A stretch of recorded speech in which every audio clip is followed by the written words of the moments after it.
মানসিক অসুস্থতা নিরাময় কেন্দ্রের কথা, যা বাংলাদেশের পর্যটন শিল্পের অন্যতম একটি সম্ভাবনায় খাত হিসেবে পরিচিত হতে পারে। চলুন দেখে আসি সেখানকার কিছু পাগলদের অবস্থা।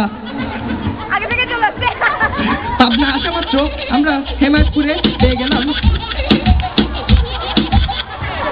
এখানকার পাগলদের লিডার, পাগলদের সর্দার, ওনার নাম শফকাত শাহরিয়ার। উনি আমাদেরকে বিবরণ দিবেন এইখানকার অবস্থা এবং পাগলদের অবস্থার। কত রকম পাগল আছে ভাই, পাগলামির তো অন্ত নাই। কিছু পাগল কামড় মারে, কিছু মরে যন্ত্রণায়, কিছু পাগল সামনে পিছে, কিছু পাগল ডানে, কিছু পাগল বেশি আছে পোড়ায় জ্বালায় মারে। এই যে একটা পাগল দেখেন, সারাদিন তো হাসে, মাঝে মাঝে আমার ধরে চড়থাপ্পড় মারে।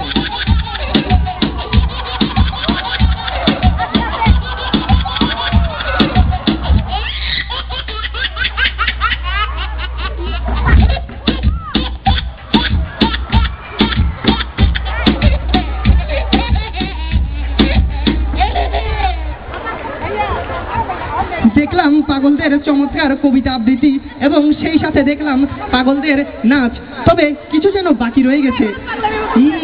এখন আমরা শুনবো এখানকার পাগলদের কণ্ঠে একটি গান। কথা বলছি নেক্সট পাগল মুনতাসির আহমেদ চৌধুরীর সাথে।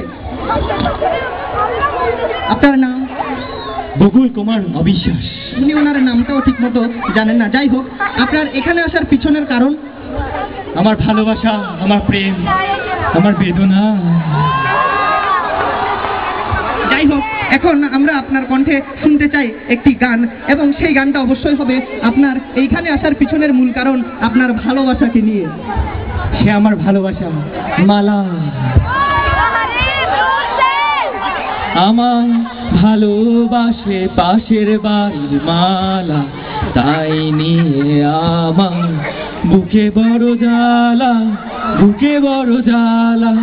মালার মা আমায় ডেকে প্রশ্ন করেছিল, মালার সাথে আমার কি সম্পর্ক ছিল।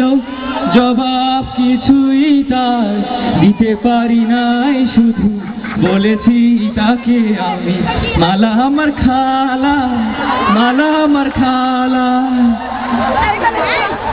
মালা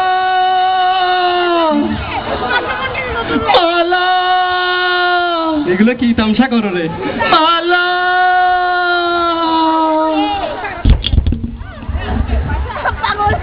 এ কুকুরের বাবু, তুই জানোস আমি কে?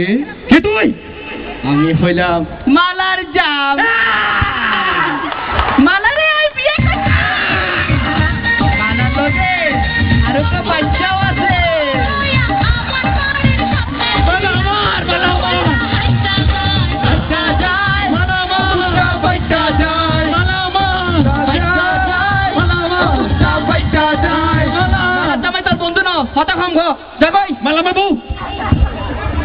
দেখলাম পাগলদের কিছু পাগলামি। এখন আমরা কথা বলবো এই প্রতিষ্ঠানের প্রধান নির্বাহী পরিচালক মাহিদ হাসান চৌধুরীর সাথে।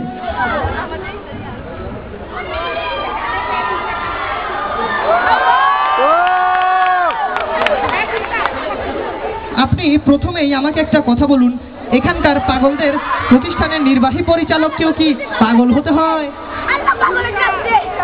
এখানে পাগল আছে কে বললো আপনাকে? এখানে কোনো পাগল নেই, এখানে ওরা সবাই সুস্থ, ওরা আরো সুস্থ হতে আসছে। ওদের সুস্থতার সার্টিফিকেট এখান থেকে নিতে হবে। এই সার্টিফিকেট ওদের এই পকেটে থাকতে হবে। এই ছেলে, এই শোনো, আপনি কি বলেন? আমরা দেখলাম তাদের প্রধান নির্বাহী পরিচালককে দেখার সাথে সাথেই পাগলরা খুব শৃঙ্খলাবদ্ধভাবে দাঁড়িয়ে গেল। আজকাল দেখা যায় অনেক শিক্ষা প্রতিষ্ঠানেই উচ্চ মাধ্যমিক লেভেলের শিক্ষার্থীদেরকে নিয়েও অ্যাসেম্বলি করা হয়। তাই আমরা আপনার কাছে জিজ্ঞেস করব, আপনাদের এই পাগলাগারদে পাগলদেরকে নিয়েও কি অ্যাসেম্বলি করা হচ্ছে? এই কথা আপনাকে কে বললো? এখানে কোনো অ্যাসেম্বলি না, এটা হয় শরীর চর্চা। আর তার উপর আমাদের নেক্সট একটা প্রোগ্রাম আছে, প্রদর্শনীর জন্য আমরা ওদের কিছু স্টেপ শিখাচ্ছি আর কি। আপনি দেখেন, এখন আমি করি। চলুন দেখে আসি পাগলদের প্রদর্শনীর কিছু স্টেপ। আরামে দাঁড়া, প্রথমে আরামে।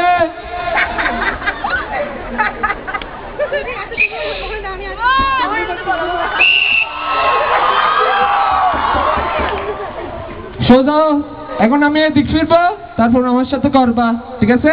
ঠিক আছে? এই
অপ্রিয় দর্শক মণ্ডলী, আমরা গিয়েছিলাম পাবনার পাগলা গারদে। সেখানে পাগলদের সাথে কাটালাম চমৎকার কিছু সময়, অনেক মজা করেছি আমিও এবং অনেক মজা করেছেন আপনিও। এবারে বিদায় নেওয়ার পালা। তবে বিদায় নেওয়ার আগে বলে যেতে চাই, এই পাগলরাই হতে পারে জাতির কর্ণধার। তাই এই পাগলদেরকে যথাযোগ্য ব্যবস্থা গ্রহণের মাধ্যমে সুস্থ করা আমাদের সবার কর্তব্য। এই প্রত্যাশায় শেষ করছি। বাংলাদেশ জিন্দাবাদ, খোদাহাফেজ।